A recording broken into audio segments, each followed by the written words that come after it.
Okay, so I've decided to replace my winch line, my steel cable winch line, with a synthetic line. Part of the reason I'm doing that is because of what you see there. My fair lead on my steel cable has been worn through, and that's due to just too much snow plowing and not enough movement. So I'm going to go ahead and replace the fair lead, and then also replace the winch line while I'm at it. I'll walk through kind of the 4 bolts you have to remove to get the winch off to the driver's side, and then there's just a 3mm set screw in there that you have to loosen in order to get the cable out, and I'll kind of show you videos along the way that kind of walk you through that process.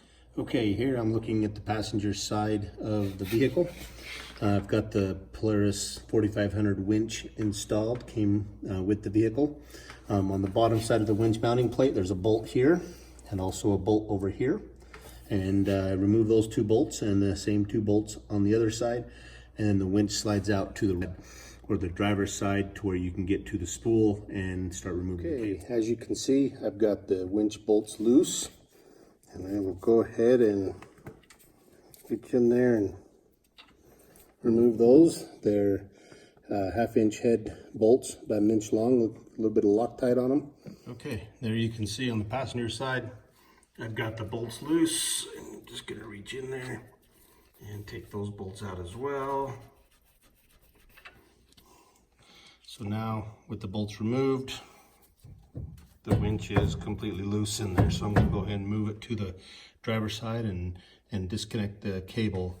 I've already got the cable pulled out and released.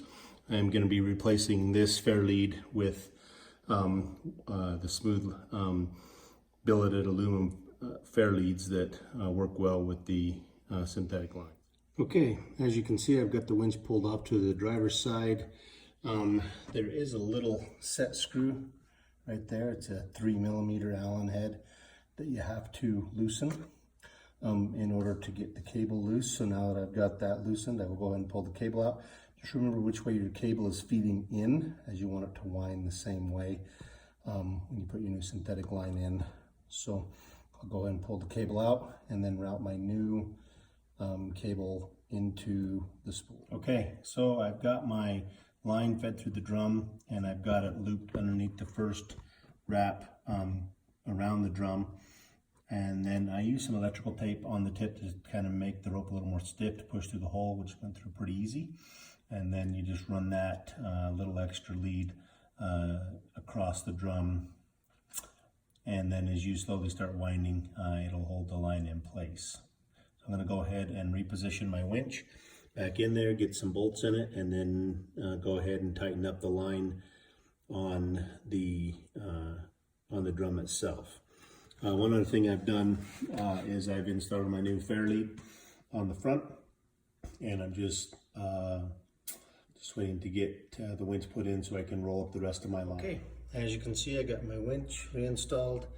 Bolts are tight on both sides. All 4 bolts are tight, and I've got my, like I said, my new fair lead installed. And my synthetic line has a protective cover at the very beginning and very end of the line.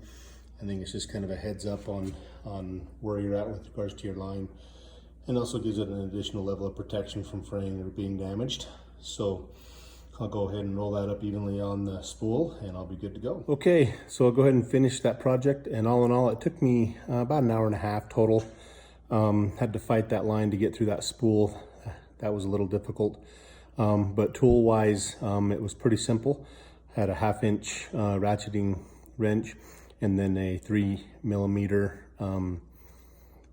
Allen wrench to loosen off that set bolt in the spool. So, and other than that, it was just a little bit of patience and some time to get that line fed into the winch. Excited for the synthetic line, and hopefully you find this video helpful. If you do, give it a thumbs up.